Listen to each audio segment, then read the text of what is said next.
कहानी की शुरुआत एक ऐसे सवाल से होती है जो हर इंसान के दिल में कहीं ना कहीं छुपा होता है। क्या भगवान सच में हमारी परीक्षा लेते हैं? और अगर लेते हैं तो क्या वो इंसान बनकर हमारे बीच आते हैं?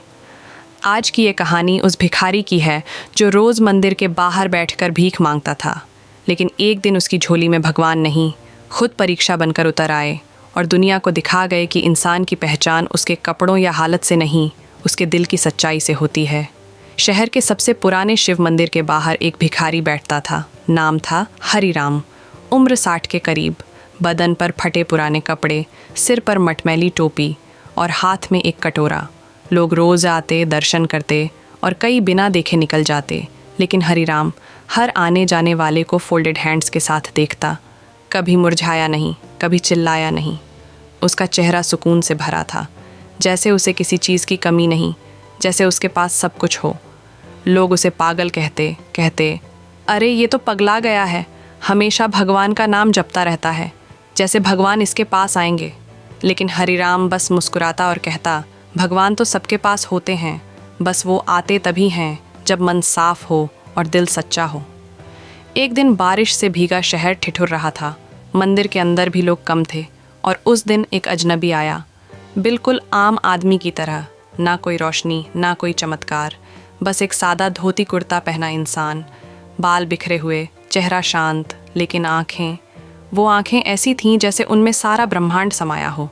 उसने मंदिर में प्रवेश किया, लेकिन बाहर आते ही हरिराम के पास बैठ गया। भिखारी चौंका नहीं। उसने कहा, प्रणाम, कुछ चाहिए?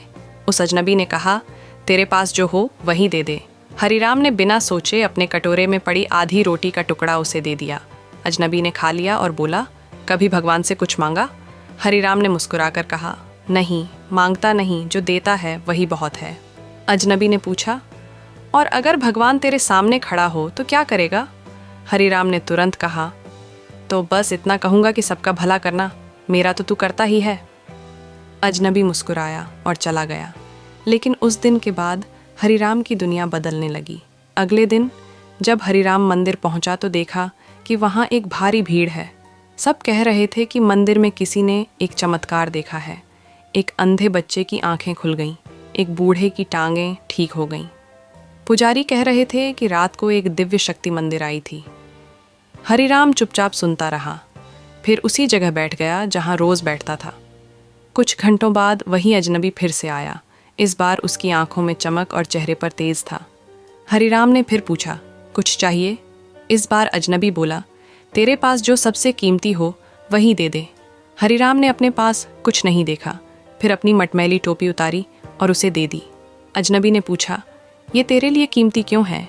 हरिराम बोला, इस टोपी ने मुझे बारिश में भीगने से बचाया, धूप में जलने से रोका, मेरे बालों की इज्जत रखी, ये मेरी गरीबी की ढाल थी। अजनबी मुस्कुराया और वो टोपी पहनकर चला गया।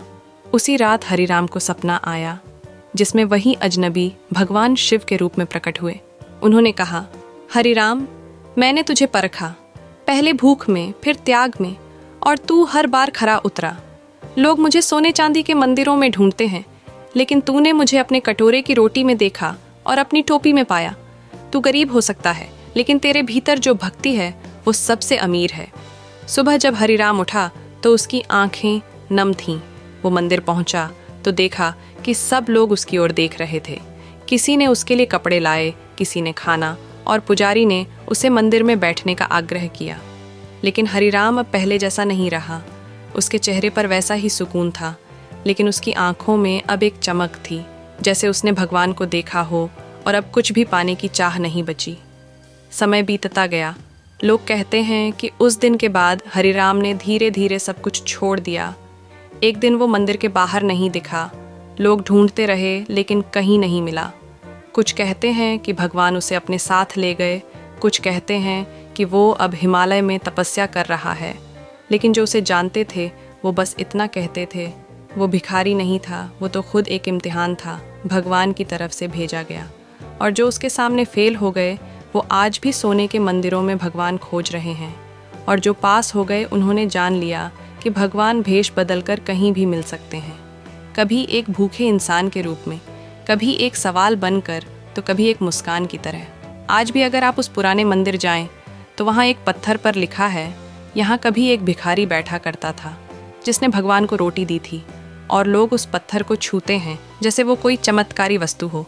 लेकिन सच्चाई ये है कि चमत्कार ना उस रोटी में था, ना उस टोपी में। चमत्कार था उस दिल में जो बिना मांगे दे गया और बिना पहचान के प्रेम कर गया। इसलिए अगली बार जब कोई भूखा मिले या कोई टूटी हुई आवाज़ में आपसे कुछ मांगे, तो एक पल के लिए सोचना, शायद वो कोई इंसान नहीं, शायद वो कोई परीक्षा है, शायद खुद भगवान ही है।